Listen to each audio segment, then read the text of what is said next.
किसान भाइयों, आप सभी का स्वागत है। आज हम एक बहुत महत्वपूर्ण जानकारी आपको देंगे। शुरू से लेकर आखिरी तक इसको देखते रहें। ये गन्ने की नई किस्म कोसा 18-231 है, जिसकी हमने प्लांटिंग 8 अगस्त को हमारे किसान बड़कली के ओंकारनाथ त्यागी जी के प्लाट पर कराई गई थी।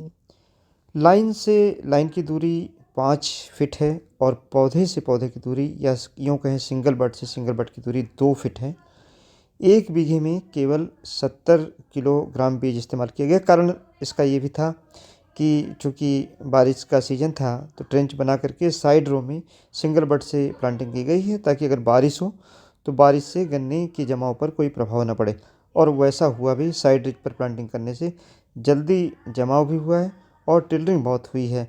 अब तक जो हम टिलर्स इसमें देख पा रहे हैं, करीब 10 टिलर से लेकर के कई क्लम्प ऐसे हैं जिसमें 20 टिलर तक हैं।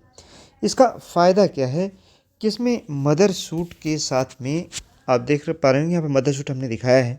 इसमें मार्च तक कम से कम जो 2 गन्ने एटलीस्ट बन जाएंगे, जिसमें 7 बड होंगी या 3 गन्ने बन जाएंगे, तो 21 बड, यानी एक बड से हम 21 बड का बीज तैयार कर लेंगे। यानी हम 21 गुना उसका मल्टीप्लिकेशन बड़े आराम से कर लेंगे।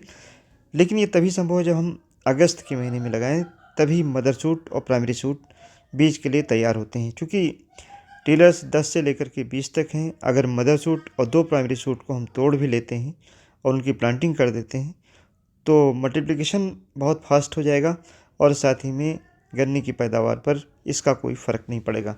दूसरे शब्दों में कहें कि हम एक साल में 2 फसलें ले पाएंगे। और मदर सूट ये प्लांटिंग के लिए मार्च में तैयार हो जाएंगे। इनका जब हम रिमूवल करेंगे तो इससे हमें फ़ायदा है। फ़ायदा ये है कि जो बाकी सूट बचेंगे वो यूनिफॉर्म हो जाएंगे, उनकी ग्रोथ एक साथ होगी, एपिकल डोमिनेंस ख़त्म हो जाएगी। और जो मदर सूट हैं वो छोटे टिलर्स जो होते हैं उनको ख़त्म कर देते हैं। उनका ऐसा शेडेड प्रभाव होता है, तो ये शेडेड जो प्रभाव है वो ख़त्म हो जाएगा और बाकी टिलर्स चलेंगे। इस तरीके से यूनिफॉर्मिटी आ जाएगी गन्ने की क्रॉप में और हमें उत्पादन भी बेहतर मिल जाएगा। तो किसान भाइयों, एक बहुत अच्छा मेथड है ये सीड के मल्टीप्लिकेशन का, ख़ास तौर से ऐसी गन्ना किस्मों का जो बीज जिनका अभी कम उपलब्ध है। और दूसरे शब्दों में हम कहें तो 2 क्रॉप गन्ने की हम एक साल के अंदर इस मेथड से ले सकते हैं।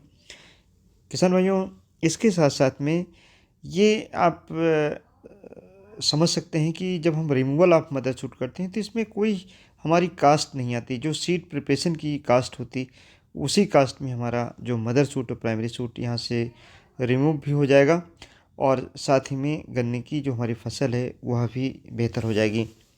ये एक अच्छी गन्ने की किस्म है। बहुत अच्छा इसका जर्मिनेशन, हमने शुरू से इसको देखा है और बीच बीच में भी आपको किसान भाइयों हम इसको दिखाते रहेंगे। ये देखिए, यहाँ पर दोबारा मैंने दिखाया कि मदर सूट ये बीच में है जो तैयार हो गया है। अभी आप प्लांटिंग करना चाहें तो अभी भी इसकी प्लांटिंग बहुत आसानी से कर सकते हैं। यहाँ पर देखिए, जो टिलर्स हैं काफ़ी हेल्दी टिलर हैं। शुरुआत में इस खेत में कोई खाद नहीं डाली गई थी और बाद में खाद डाली गई है, क्योंकि साइड में सूट्स थे। जो खाद की मात्रा है वो आपको वैसे ही देनी है जैसे 1 एकड़ में 45 किलोग्राम यूरिया बुआई के समय, 40 किलोग्राम म्यूरेट ऑफ पोटाश और 70 किलोग्राम पोटाश, 10 से 12 किलोग्राम जिंक आखिरी जुताई पर, 4 किलोग्राम ट्राइकोडर्मा गोबर की सड़ी खाद मिला करके डालनी है और कार्टाप जरूर डालना है। इसमें जो सावधानी बरतनी है, प्रिकॉशन लेना है, चूँकि गन्ना बड़ा हुआ है और बगल में जो अभी पौधे का गन्ना लगा हुआ है जिसमें टॉप बोरर का इंसिडेंस अगर है, तो उसके लिए इसमें कार्टाप शुरुआत में डालें और बाद में इमिडाक्लोपरिड का स्प्रे कर दें, ताकि early shoot borer, top borer, root stock borer का कोई प्रभाव इस गन्ने पर किसान भाइयों ना आने पाए। हाँ, ये आवश्यक है, मदर सूट अगर आपको तोड़ना है तो प्लांटिंग का जो सही समय है वो अगस्त है। अगर आप सितंबर में प्लांटिंग करेंगे तो उससे मदर सूट तोड़ने लायक नहीं हो पाते हैं। सितंबर तक जो प्लांटिंग आप करते हैं उसका मदर सूट आप तोड़ सकते हैं, लेकिन उसको बीज में यूज़ करना मुश्किल होता है। लेकिन ये चूँकि प्लांटिंग अगस्त की है, इसलिए मदर सूट और प्राइमरी सूट भी उसके लिए तैयार है। मैंने अगस्त का इसका स्टेटस दिखाया, देखिए 2-2 फीट की दूरी पर ये पौधे लगे हुए हैं और ऐसा नहीं लग रहा हो कि ये गन्ने की इतनी अच्छी फसल हो सकती है, लेकिन वर्तमान समय में इसका ये स्टेटस है। और ये हमने अभी करीब नवंबर में ये फ़ोटोग्राफ्स लिए थे। उस समय का स्टेटस है। और इस गन्ने को हम बाद में भी आपको दिखाएंगे, काफ़ी चूँकि अच्छी ग्रोथ इस प्लाट की हो रही है। 231 जो वैरायटी है ये काफ़ी यूनिफॉर्म है अगर इसकी मोटाई देखें, और 16 202 की अपेक्षा ज़्यादा मोटाई है। धन्यवाद। जय हिंद।